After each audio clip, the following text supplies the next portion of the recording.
La vie professionnelle est rarement un long fleuve tranquille. Tant mieux, peut-être. Donc en principe, comme tout le monde, tu connais des hauts et des bas. C'est exactement ça. Et avec un schéma comme ça, ce sera parfaitement clair. Ah, j'adore mon job. Je vois plus du tout le sens de ce que je fais. En cas d'émotions difficiles à vivre, j'ai tendance à penser que c'est une bonne idée de t'en ouvrir auprès d'autres personnes. Mais il faut aussi pouvoir te protéger de réflexions que tu te sens pas capable de recevoir à ce moment-là, en choisissant habilement ton interlocuteur ou interlocutrice. Je ne suis pas surprise. Je t'avais bien dit que ce projet allait te perdre. C'est fatigant d'avoir toujours raison. Je suis surpris. Moi, j'ai toujours su que j'étais fait pour ça.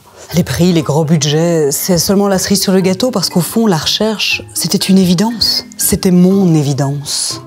Dur d'être modeste quand on est les meilleurs.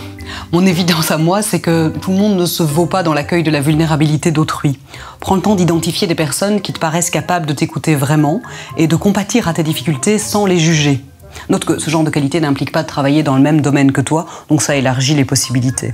Et je voudrais aussi rappeler deux autres évidences qui me semblent parfois escamotées au profit d'une vision aseptisée de la rationalité et de la recherche. Premièrement, avoir des émotions ne te rend pas impropre à la recherche scientifique, même si au fond de toi, une petite voix te susurre peut-être que les vrais scientifiques sont des gens rationnels et objectifs, là où les émotions qui te traversent risquent d'induire d'affreux billets de raisonnement.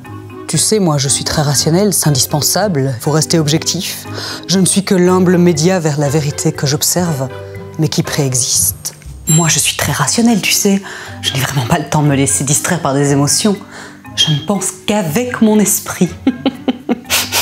Oui, enfin, la rationalité et l'objectivité ne sont ni la neutralité, ni l'absence d'émotion. D'abord, personne n'est neutre, puisque personne ne voit le monde du dehors. Nous sommes toutes et tous situés dans un contexte socio-culturel qui façonne immanquablement notre interprétation du monde.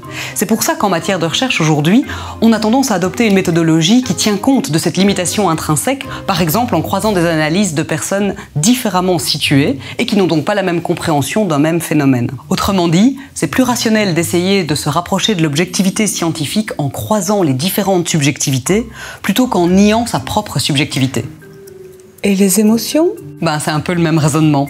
Les chercheurs et les chercheuses sont des êtres humains, et les êtres humains n'ont pas le pouvoir de détacher leur esprit de leur corps.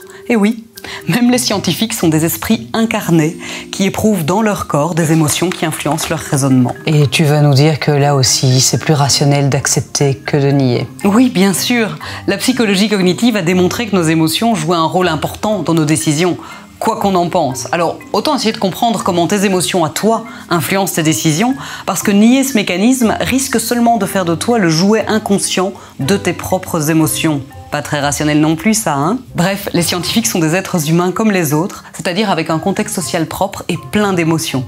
L'idée n'est pas de le nier, mais d'en tenir compte, pour essayer d'en faire une richesse plutôt qu'un obstacle. Autre évidence du jour, les émotions ne sont pas des biens matériels, donc évite d'en parler aux autres ou à toi-même comme si c'était le cas style « t'en veux, t'en prends, t'en veux plus, tu jettes ». Mais enfin, tu devrais être enthousiaste, lâche prise. Mais pourquoi tu t'en fais ? Laisse tomber. Bien sûr, c'est facile. Qui veut un peu de mon chagrin du jour? Allez, si vous prenez une demi-grosse colère avec, je vous offre une douzaine de complexes. Par contre, si vous pouviez me dire où se trouve la confiance et la sérénité, ça m'aiderait. J'en veux 2-3 kilos. Un peu de rationalité, parbleu. Si ça fonctionnait comme ça, la plupart d'entre nous barboteraient constamment dans l'allégresse. Tu choisirais de ressentir la joie, la fierté et l'enthousiasme plutôt que la honte, le chagrin et la frustration, non? Mais voilà, même quand tes besoins de base sont assurés et que tout va bien dans l'ensemble, tu connais des moments plus durs que d'autres. Tu le dois à ton humanité et pas à la faiblesse de ta volonté. Donc il n'y a rien à faire. Il n'y a rien à faire contre notre humanité, non, mais on peut en adoucir l'expérience, notamment en développant notre capacité d'autocompassion. C'est un concept qui a été théorisé par Christine Neff et qui comprend 3 éléments clés. D'abord, le fait d'oser ressentir pleinement ce qui est difficile ou qui fait souffrir. Parce que on ne peut pas vraiment aller mieux si on ne commence pas par reconnaître qu'on ne va pas bien. Mais c'est pas si facile de reconnaître qu'on souffre. Allez, reprends-toi quoi, il y a pire quand même. Alors si tu cherches pire que ta situation pour te convaincre que tout va bien, la bonne nouvelle, c'est que tu trouveras pire, c'est absolument certain. Bienvenue sur Terre. La mauvaise nouvelle, c'est qu'ignorer ta souffrance ne la fait pas disparaître, au contraire. Ce à quoi tu résistes persiste. C'est sa psy qui l'a dit. Oui, mais c'est loin d'être la seule. Christine Neff utilise même une sorte d'équation pour expliquer que la résistance à notre souffrance augmente cette souffrance. Logique, puisque résister, c'est se juger de souffrir. Donc, en quelque sorte, ça revient à souffrir 2 fois. Donc la première clé de l'autocompassion, c'est de reconnaître que tu souffres.